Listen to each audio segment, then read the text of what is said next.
leta ya Kinshasa ibintu ikoze bimeze nkaho noneho ifashe leta zunze ubumwe za Amerika ikamera nk'ibateranije na M23, ku buryo abenshi babona ko noneho bishobora no kuba byatuma abasirikare ba leta zunze ubumwe za Amerika bashobora kwimanukira bakaba bakoresha ingufu kugira ngo bahangane na M23. Niko bamwe babibona. Kubera iki rero bamwe batangiye kubibona gutyo?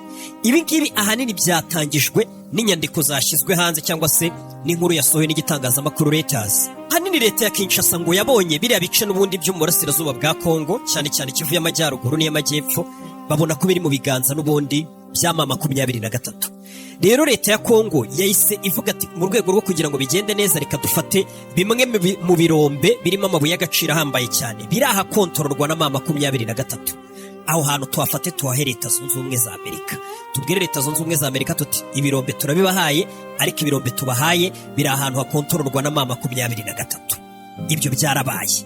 Ibyo ngibyo rero ngo biraza noneho kuba byatuma nk'uko bamwe bibona leta zunze ubumwe za Amerika zishobora kumanuka aho hakontororwa na M23 gufata ibirombe bahawe n'ubutegetsi bwa Kinshasa.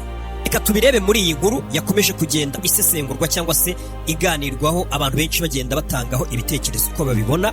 Tunarebe icyo M23 yahise bisubizaho. Iyi ni inkuru yasobanuraga ko ngo leta ya Repubulika Iharanira Demokarasi ya Kongo ngo yafashe ikirombe cya Koruta cyo mu Rubaya kigenzurwa n'inyeshyamba za M23. Icyo kirombe bacyongera ku rutonde rw'ibirombe bagomba guha leta zunze ubumwe za Amerika. Niko inkuru yavugaga. Ngibyo bikaba biri mu rwego rw'ubufatanye bushingiye ku mabuye y'agaciro. Ibi byatangajwe n'igitangazamakuru cya Reuters, ahanini cyari cyamaze ngo kubona inyandiko zavuye mu bayobozi ba leta zunze ubumwe za Amerika. Iki kirombe leta ya Kinshasa yahisemo kugifata ngo bagihereze leta zunze ubumwe za Amerika. Ni ikirombe kiri ahitwa mu Rubaya muri za Masisi. Ubundi ibi byari ibirombe biri gukontororwa na AFC M23, ndetse ngo bikaba ibirombe bashobora kuba banifashisha mu rwego rwo kugira ngo bubake ibikorwa remezo, ubuzima bwiza bw'abaturage n'ibindi bintu byose nyine byo kugira ngo iterambere rize muri bino bice basanzwe bakontorora nyine bya Kivu y'Amajyaruguru.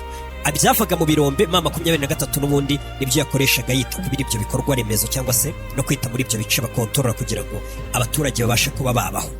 Gusa ngo icyo kirombe kuko gikontororwa na M23 kikaba kiri muri Masisi muri Rubaya cyangwa se Rubaya muri Masisi, kabiri muri Kivu y'Amajyaruguru.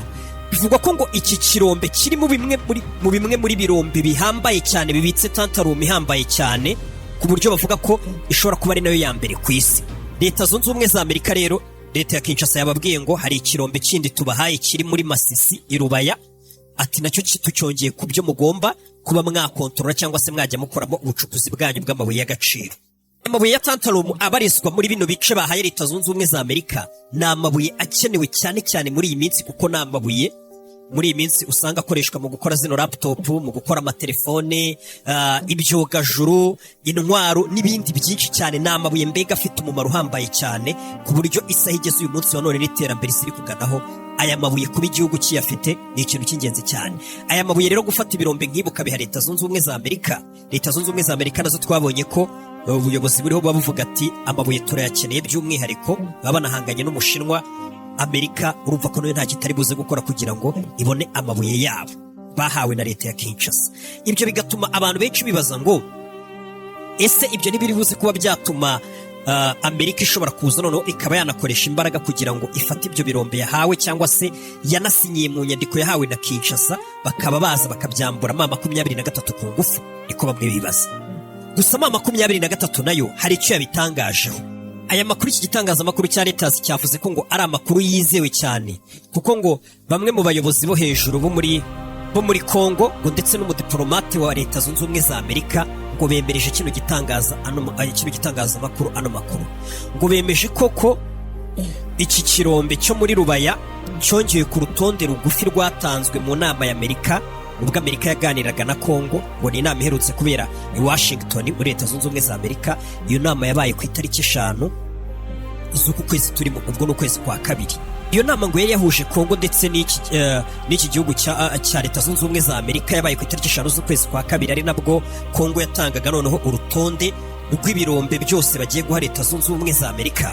Ngo yari inama ubundi yari yahuje Amerika na Kongo mu rwego rwo kugira ngo bakomeze guteza intambwe y'amasezerano ku mabuye y'agaciro cyane cyane amabuye akenewe muri kino gihe. Hari amabuye akenewe ajyanye n'iki gihe tugezemo cy'ikoranabuhanga. Ahanini ngo bari bakomeje guteza intambwe amasezerano yasinywe ku itariki 12 z'umwaka ushize, cyangwa se amasezerano yasinywe mu kwezi kwa 12 umwaka ushize, niyo bari kugira ngo bayanoze neza. Umuyobozi wo muri Kongo rero n'umudiplomate wa Leta Zunze Ubumwe za Amerika ngo nibo baganiriye n'igitangazamakuru cya Reuters bakimenyesha n'amakuru, ariko ngo ntibifuje ko amakuru yabo cyangwa se amazina yabo nayo makuru batanze ko bizamenyekana ko aribo bayatanze. Amazina yabo ngo yagizwe ibanga. Gusa ngo nubwo leta ya Kongo yakomeje kugenda igaragaza ko bino birombe yabihaye Leta Zunze Ubumwe za Amerika, AFC M23 bo ibyo bintu babiteye utwatsi, ndetse banereka leta ya Kongo ko ibyo bintu barimo ngari ukwishuka. Bertrand Bisimwa we yagaragaje ko mbega ngo leta ya Kongo ngo yishuka ko ifite intwari ikomeye ngo y'amabuye y'agaciro, ngariyo mpamvu itekereza ko igomba kujya iyakoresha nk'igikangisho ku bihugu bikomeye, mbega ikagenda igakanga ibihugu bikomeye ati dufite amabuye y'agaciro mudukorera ibi n'ibi, mbega bakumva ko icyo kintu gihagije ari cyo bazajya barishisha ahantu hose. Bertrand Bisimwa ibyo yabigaragaje nk'aho ibyo bintu ari amafuti cyangwa se atari byo, mbega bagaragaza ko ibyo birombe biri mu maboko ya M23 cyangwa se akontororwa na M23, by'umwihariko icyo kirombe kiri muri Rubaya Masisi ari icyabo, ntago biteguye kukirekura cyangwa se kugira uwo bagiye uwo ari we wese. Yabinyujije mu rwandiko cyangwa se yabinyujije ku nyandiko yanyujije ku rubuga rwa X, Bertrand Bisimwa yavuze ngo kugurisha ku mugaragaro ikintu udafite kandi utagenzura ngo nabyo rwose n'ubundi buryo bw'amabura kindi, ni hahandi umuntu aba yabuze icyo akora ari kugerageza kureba ko yabasha kuramuka. Mbega we yagaragazaga ko Bertrand Bisimwa yagaragazaga ko kuba M23 ari kontorora biriya birombe bya Masisi bya Rubaya biri muri Masisi, ibyo bintu Kongo bitayiho uburenganzira bwo kuba batanga ikirombe badakontorora, badafiteho n'uburenganzira, kuko buri umuntu atanga ikintu afite anakontorora akavuga ati yaradahaguhaye. Bo bakibaza ukuntu ngo Kinshasa ishobora gutanga ibirombe idafite mu maboko itanagenzura. Yakomeje yandika ati nubwo leta ya Kongo ifite uburenganzira bwo gukomeza bagenda batanga cyangwa se bagurisha ubutunzi bw'igihugu mu nyungu zabo bwite, hakuno ariko nubwo kino kirombe Kongo ngo yagihaye Leta Zunze Ubumwe za Amerika, leta ya Kongo yamenyesheje Leta Zunze Ubumwe za Amerika ko kino kirombe ngo gikeneye gushorwamo amafaranga ari hagati ya miliyoni 50 z'idolari kugeza kuri miliyoni 150 z'idolari kugira ngo kino kirombe kibashe kuba cyakora mu buryo bunoze, mbega buno buryo bujyanye n'igihe bugezweho, kugira ngo kino kirombe cyongere umusaruro mu byerekeranye n'ubucuruzi, ndetse kibashe kuba cyanarindira umutekano abagikoramo buno bucukuzi bw'amabuye y'agaciro babe batekanye. Mbega Kongo yasabye Amerika ko Amerika igomba gushora hagati ya miliyoni 50 kugeza kuri 150 kino kirombe cyo mu Rubaya, bakacyubaka neza bakagikoramo uburyo bwiza bugezweho bwo gucukura amabuye y'agaciro kugira ngo gitange umusaruro wihuse, ndetse ayo mafaranga akaba azanagaruka mu buryo bwihuse. Ubu abenshi bari kwibaza ngo biragenda gute rero? Ikirombe Leta Zunze Ubumwe za Amerika mu nyandiko baragifite, bagihawe na leta ya Kongo.